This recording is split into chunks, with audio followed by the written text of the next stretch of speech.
అందరికీ నమస్కారం. పిరమిడ్ సేవాదల్ కార్యక్రమానికి అందరికీ స్వాగతం, సుస్వాగతం.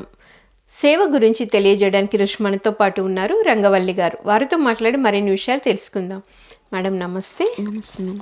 మేడం ముందుగా మీ ధ్యాన పరిచయం. నేను 99లో మెడిటేషన్లోకి వచ్చాను మేడం.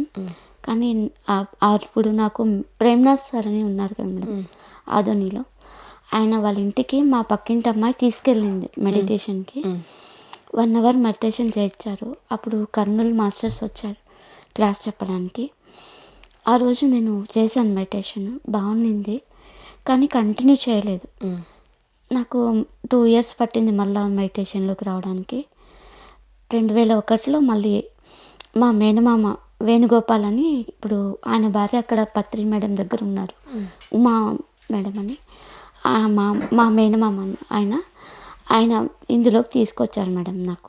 అంటే నేను అంతకుముందు ఓం శాంతిలో ఒక 6 months మెడిటేషన్ చేశాను. అప్పుడు నాకు ఈ ఓషో బుక్ ఉంది కదండి మేడం, అతిశా ప్రజ్ఞ వేదం, అందులోని ఎక్స్పీరియన్సెస్ అన్నీ నాకు ఆ 6 monthsలో వచ్చాయి. ఓకే. నేను ఎప్పుడైతే మళ్ళీ మా మేనమామ తీసుకొచ్చారు కదా ఇందులోకి, అప్పుడు ఆదోనిలో కూడా ఒక క్లాస్కి అటెండ్ అయ్యాను. వాసవి కళ్యాణ మండపం ఎదురుగా గుడిలో, వీరభద్ర గుడిలో చేశారు. తర్వాత మళ్ళీ అట్లే కంటిన్యూ చేస్తున్నప్పుడు ఎమ్నూర్ క్లాస్కి వెళ్ళాను సార్ దగ్గర. వెళ్ళినప్పుడు సారు అంతమందిలో ఆ సారు అంటే ఒక అభిప్రాయం చెప్పారు అందరూ, సారు కొడతాడు. నాకు ఏమో వద్దులేబ్బా అని వెనక జగ్గే ఉన్నాను. కానీ మా మామ బలవంతం మీద ఎమ్నూర్కి వెళ్ళాను. వెళ్ళినప్పుడు సారు నేను ఆయన దగ్గరికి వెళ్ళకూడదనంటే వెనక్కి జరుగుతున్నాను. ఆయన ఉయ్యాలు ఊగుతున్నారు మేడం, బాగా ఇలాంటిది చేరు ఉయ్యాలు ఉంటుంది కదా, ఆ ఉయ్యాలు ఊగుతున్నారు. మేమంతా రౌండ్గా ఉన్నప్పుడు సారు ఆ ఉయ్యాలతో ఊగుతూ నన్ను లాక్కొని తీసుకెళ్ళారు అక్కడికి. తన దగ్గరికి లాగేసుకున్నారు. నన్ను లాగేసుకొని ఇక్కడ నా తలకాయ పెట్టారు. పెట్టి ఇక్కడ మొత్తం హీలింగ్ చేశారు. ఎందుకు చేశారు అంటే, నేను ఎవ్రీ ఇయర్ పుట్టినప్పటి నుంచే నాకు చీము కారింది అనమాట చెవిలో. ఓకే. ఎవ్రీ ఇయర్ చలికాలం వస్తే నాకు డ్రాప్స్ వేసుకోవాల్సిందే కంపల్సరీ చెవి నొప్పికి. ప్రతి ఇయర్ నేను సఫర్ అయ్యాను 21 years వరకు. నాకు ఈ మెడిటేషన్ సార్తో రావడం 21 yearsలో వచ్చింది. సార్ని మీట్ అయింది 21 yearsలో నేను. సో ఆ రోజు నాకు హీలింగ్ చేసిన తర్వాత ఇప్పటి వరకు నాకు చలికాలంలో చెవి నొప్పి లేదు మేడం.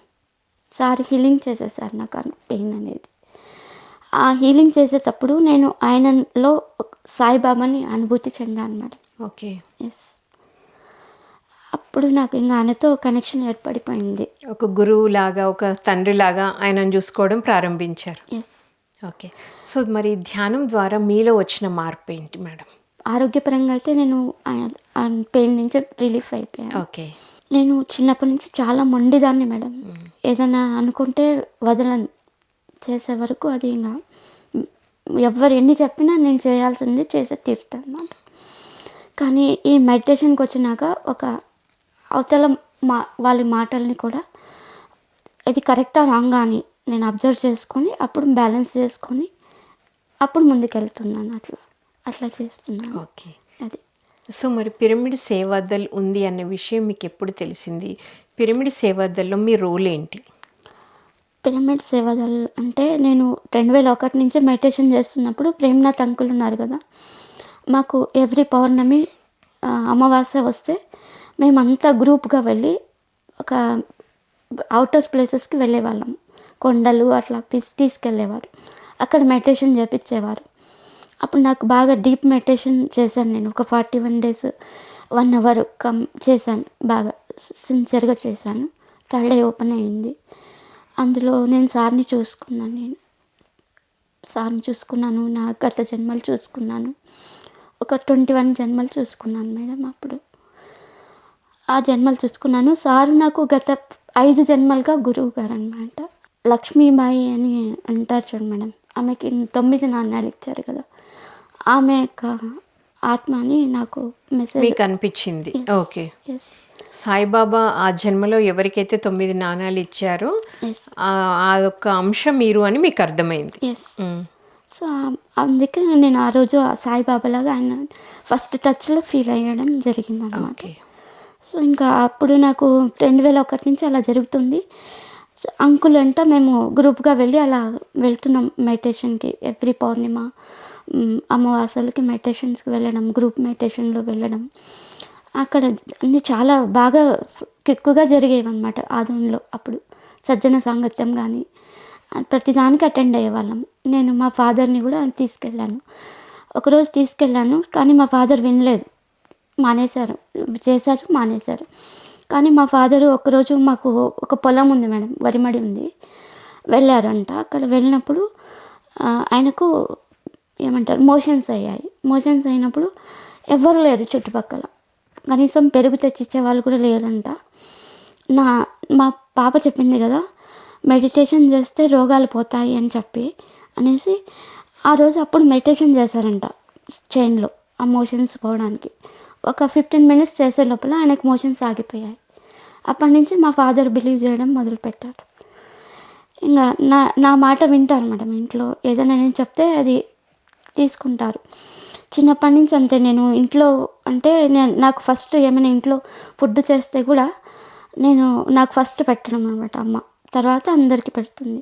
ఎందుకంటే నేను పుట్టిన వెంటనే మా ఇంట్లో మా ఫాదర్కి కలిసి వచ్చిందంట. దానివల్ల నన్ను స్పెషల్గా ట్రీట్ చేసేవాళ్ళు ఇంట్లో. సో అందుకు అన్న వాళ్ళు తమ్ముడు వాళ్ళకి కొంచెం బాధ అనమాట, నన్ను చూసి కొద్దిగా బాధపడేవాళ్ళు. వాళ్ళు పోటీ పడేవాళ్ళు, ఆమెకే ఎందుకు పెడతారు ఫస్ట్, అట్లా అది చేసేవాళ్ళు. సో ఇంకా ఇట్లా మా ఫాదర్ బిలీవ్ చేశారు. అప్పటి నుంచి నా మదర్ కూడా బిలీవ్ చేసింది. సో వాళ్ళు కూడా ధ్యానంలోకి వచ్చేసారు. సో మరి మీరు సేవలోకి ఎలా వచ్చారు? ఆదోనిలో పిరమిడ్ స్టార్ట్ చేశారు 2004లో. అప్పుడు స్టార్ట్ చేసినప్పుడు మేము రోజు అక్కడ 1 hour మెడిటేషన్, గ్రూప్ మెడిటేషన్ పెట్టాము. ఒక ప్లేస్ చూసుకున్నాము, అక్కడ వెళ్ళి అందరూ అక్కడ క్లీన్ చేసుకున్నాం మేడం. డర్టీగా ఉండింది, క్లీన్ చేసుకొని అక్కడ తార్పాలు వేసుకొని డైలీ 1 hour మెడిటేషన్ చేసేవాళ్ళం. మార్నింగ్ ఈవినింగ్ 6 to 7 చేసి సంకల్పం పెట్టామన్నమాట అక్కడ పిరమిడ్ రావాలని. మాకు ఇంటి దగ్గరే అది. సో నేను డైలీ వెళ్ళేదాన్ని, నేను మా మదర్ ఫాదర్ వెళ్ళేవాళ్ళం. సో డైలీ వెళ్తూ అక్కడ మెడిటేషన్ చేస్తున్నా. అట్లా అదే కార్యక్రమం మొదలైంది. అక్కడ పిరమిడ్ కూడా స్టార్ట్ అయింది 2005లో. తర్వాత 2006లో షిర్డీకి ఎలా రావడం జరిగిందంటే, మా ఇంట్లో చాలా గొడవలు జరిగాయి అన్నమాట 2006లో. మా వదినతో మాకు కొంచెం గొడవలు ఎక్కువ అయ్యేసరికి నేను మా ఇంటికి కొద్ది దూరంలో ఒక 5 kilometers బైచిగేరి అని ఉంది, అక్కడ ఒక టెంపుల్ ఉంది సాయిబాబాది. అక్కడ నేను ఒక 1 రోజులు వెళ్ళి ఉన్నాను మేడం, సేవ చేశాను. ఓకే, ఏం సేవ చేశారు అక్కడ? అంటే ఇదే క్లీనింగ్ అంతా చేశాను. ఓకే, క్లీన్ చేయడము, వచ్చిన వాళ్ళని రిసీవ్ చేసుకోవడము అన్ని చేసేవాళ్ళు. ఓకే, మొత్తం అంతా క్లీనింగ్ పర్పస్. ఆ సేవ ద్వారా మీలో వచ్చిన మార్పు ఏంటి మేడం? అదే నాకు ఇంకా సాయిబాబాతో కనెక్షన్ అనమాట. ఓకే, డీప్ కనెక్షన్స్ ఏర్పడ్డాయి.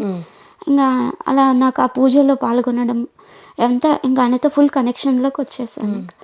2006లో షిర్డీలో ధ్యాన మహాయాగం జరిగింది. సో ఇంకా అప్పుడు నేను అక్కడికి వెళ్ళడం జరిగిందన్నమాట. ఆ 7 days నేను నిద్రపోలేదు, రాత్రి పగలు సేవలో ఉన్నాను. సేవ చేయడం స్టార్ట్ చేశారు. మరి పిరమిడ్ సేవదల్కి అంటే ఎలా వచ్చారు మేడం? అప్పటి నుంచి నేను ఎవ్రీ యాగానికి అటెండ్ అయ్యాను. షిర్డీ ధ్యాన మహాయజ్ఞం నుండి ప్రతిది ఏం జరుగుతున్నా PSSM మూమెంట్లో ప్రతిదానికి అటెండ్ అయ్యేవారు. డిసెంబర్స్ మాత్రం మిస్ అయ్యలేదు. ఓకే, కంప్లీట్గా వెళ్ళి సేవలో. మరి అప్పుడు షిర్డీలో మీరు ఏం సేవ చేశారు?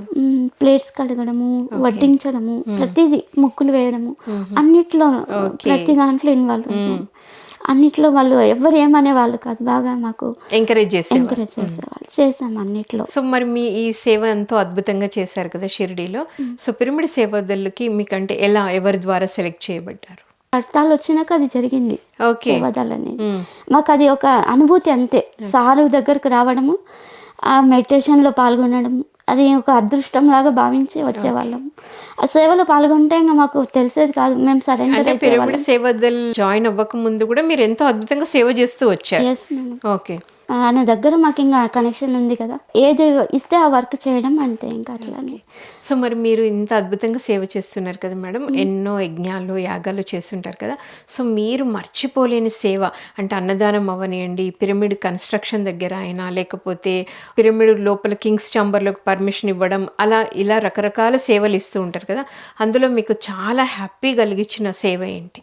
సార్ దగ్గర సేవ అంటే మాకు ఆ సేవ కన్నా మాకు సార్ దగ్గర ఫ్లూట్ వాయిస్తూ కూర్చున్నప్పుడు సార్ పక్కలో కూర్చొని మెడిటేషన్ చేయడం ఇంకా అది పెద్ద అనుభూతి మేడం. ఓకే. సేవ అంటే ఇంక అందరూ చేస్తాం, అదేమి దానికన్నా ఫస్ట్ అనుభూతి అది. ఓకే. సార్తో చాలాసార్లు కూర్చున్నాం మేము మేడం.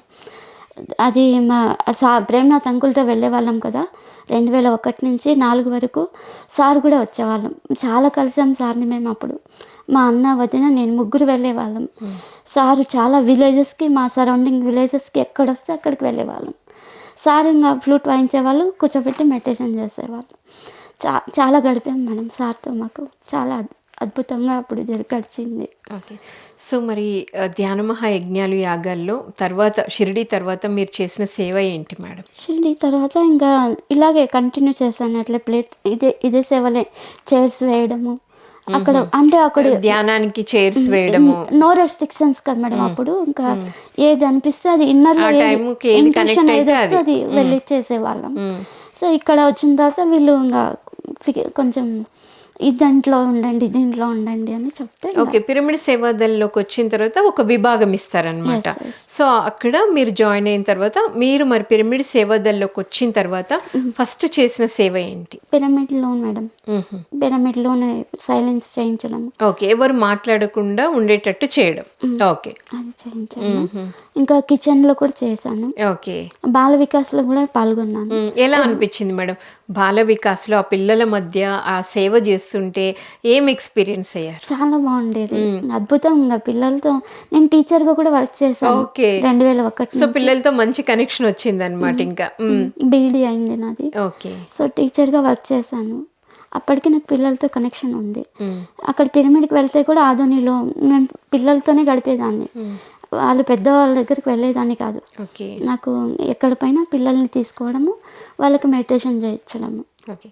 ఇంకా ఇది పిఎస్ఎస్ఏ సార్ది ఉంది కదా మేడం, శివరామప్ప సార్, ఆ కోర్స్ కూడా నేను ఫస్ట్ బ్యాచ్లో జాయిన్ అయ్యి చేశాను. ఓకే.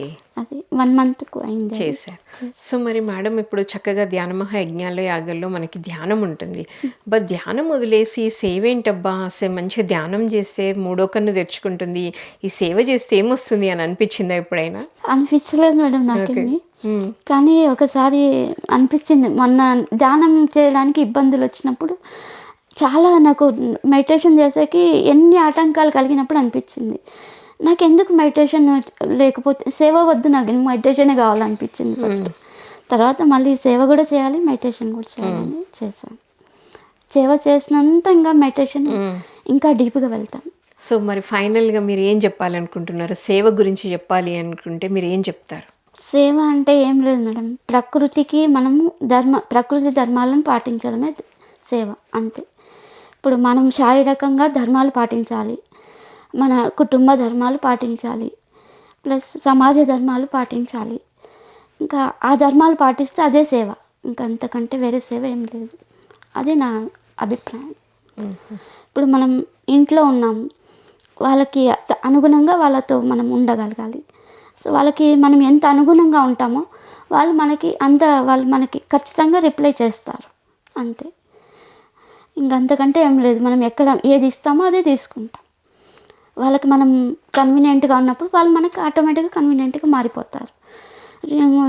ఆపోజిట్ చేస్తామనుకో మళ్ళీ ఖచ్చితంగా వాళ్ళు ఆపోజిట్ చేస్తారు, అంతే. సో మరి ధ్యానంలోకి రాకముందు కూడా సేవ చేస్తుంటారు, ప్రాపంచికమైన సేవ. ధ్యానంలోకి వచ్చిన తర్వాత ఆధ్యాత్మిక సేవ చేస్తున్నారు.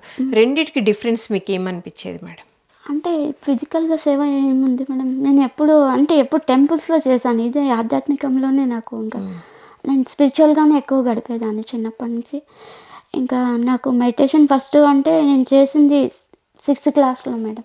మా ఇంట్లో అమ్మమ్మ వాళ్ళ ఇంట్లో మేము రెంట్కి ఉండేవాళ్ళం మేడం. అందరం, మా అమ్మమ్మ ఒక అపార్ట్మెంట్లా కట్టింది, అందరం అక్కడే ఉండేవాళ్ళము. అందరూ టీవీ చూసేవాళ్ళం. ఒకే టీవీ ఉన్నింది మా దగ్గర అప్పుడు, బ్లాక్ అండ్ వైట్ టీవీ. చిత్రాలారి వస్తే ఏదైనా వస్తే అందరు వచ్చి అవ్వ రూమ్లో కూర్చునేవాళ్ళం. క్రికెట్ వస్తే అందరూ వెళ్ళి క్రికెట్ చూసేవాళ్ళం మా పిల్లలంతా. నేను మాత్రం వెళ్ళి సపరేట్గా కూర్చొని ఇండియా గెలవాలని ఇట్లా సైలెంట్గా కూర్చొని మెడిటేషన్ చేసేవాడిని. అది మెడిటేషన్ అని నాకు తెలియదు అప్పుడు. ఇంకా నాకు కొన్నిసార్లు ఏం జరిగిందంటే, చిన్నప్పటి నుంచి మా ఇంట్లో ఎవరికైనా బాగలేదంటే, ఏమైనా హెల్త్ ఇష్యూస్ వచ్చినప్పుడు ఆటోమేటిక్గా నేను మెడిటేషన్ చేసేదాన్ని, చేసి హీలింగ్ చేసేదాన్ని వాళ్ళకు. ఇలా నేను బాంబేకి ఇచ్చారు మేడం నాకు మ్యారేజ్ అయిన తర్వాత. ఇచ్చినప్పుడు నేను బాంబేలో ఉన్నాను. మా ఫాదర్కి ఇక్కడ ఇంటి ఆదోనిలో మోషన్స్ అయ్యాయి. నాకు ఇంట్యూషన్ చెప్పింది. ఆ రోజు నేను మెడిటేషన్ చేశాను, ఆయనకి హీలింగ్ పాస్ చేశాను మేడం. అట్లా నాకు ఇక్కడికి ఈ పిఎస్ఎస్ఎంలో రాకముందే ఇవన్నీ నేను ఎక్స్పీరియన్స్ చేశాను అట్లా. సో అది మెడిటేషన్ అని తెలియదు. ఇప్పుడు ఇక్కడ వచ్చినాక నేను ఆ రోజు కూడా జరిగిందే నాకు ఇలా అని నేను అనుభూతి చెందుతున్నాను. అది మనం. మీ కుటుంబం అంతా ధ్యాన కుటుంబమా మేడం? Yes madam. ఓకే, శాకాహారిగా ఎప్పుడయ్యారు? అది 2001 నుంచి ఆ శాకాహారిని మేడం. ఓకే, మరి పత్రి సార్ చెప్తారు కదా, నో మందు నో డాక్టర్ అని, అది కూడా పాటిస్తున్నారా? ఖచ్చితంగా. ఆ రోజు నుండి ధ్యానంలోకి వచ్చినప్పటి నుండి ఇప్పటివరకు ఒక మందు వేసుకోలే అనమాట. చక్కగా ఆనందంగా ఆరోగ్యంగా ఉన్నారు. చక్కగా పిరమిడ్ సేవాదల్లో సేవ చేస్తున్నారు. మన పిఎస్ఎస్ఎం మూవ్మెంట్ గురించి, ఒక చక్కటి ఆధ్యాత్మిక సంస్థ అయిన పిఎస్ఎస్ఎం మూవ్మెంట్ గురించి మీరు చెప్పాలంటే ఏం చెప్తారు? నేర్చుకోవాలి, ఆత్మపరంగా ఎదగాలంటే ఇది బెస్ట్ ఆప్షన్ మేడం. ఎవరైనా మన ఒక మహనీయ మనిషిగా ఎదగాలి అంటే PSSM is the best option for every one. అది సారు అంత ఖచ్చితంగా చెప్పారు మేడం. అంతే, ఇంకా ఒక టీచర్ ఎలా ఉండాలో సార్ని చూసి నేర్చుకోవచ్చు. పక్కా టీచర్ సార్ అంటే. ఇంకా అది అందరికి ఫస్ట్ తెలుసుకోరు, ఆయన వెళ్ళిన తర్వాత ఇప్పుడు తెలుసుకుంటున్నారు అంతే. థ్యాంక్ యూ మేడం, ఎంతో అద్భుతంగా మీ యొక్క ధ్యాన పరిచయాన్ని, పిరమిడ్ సేవాదల్ యొక్క ప్రాముఖ్యతని తెలియజేసినందుకు thank you so much. Thank you madam. So విన్నారు కదండి, ధ్యానం తర్వాత సేవ ఎంత అద్భుతమైనది. సేవ వల్ల ఆధ్యాత్మికంగా ఎలా ఎదుగుతాము, మనలో ఎలాంటి మార్పులు వస్తాయని ఎంతో చక్కగా తెలుసుకున్నాం. మరొక కార్యక్రమంలో మరొక మాస్టర్తో మళ్ళీ కలుద్దాం. Thank you so much.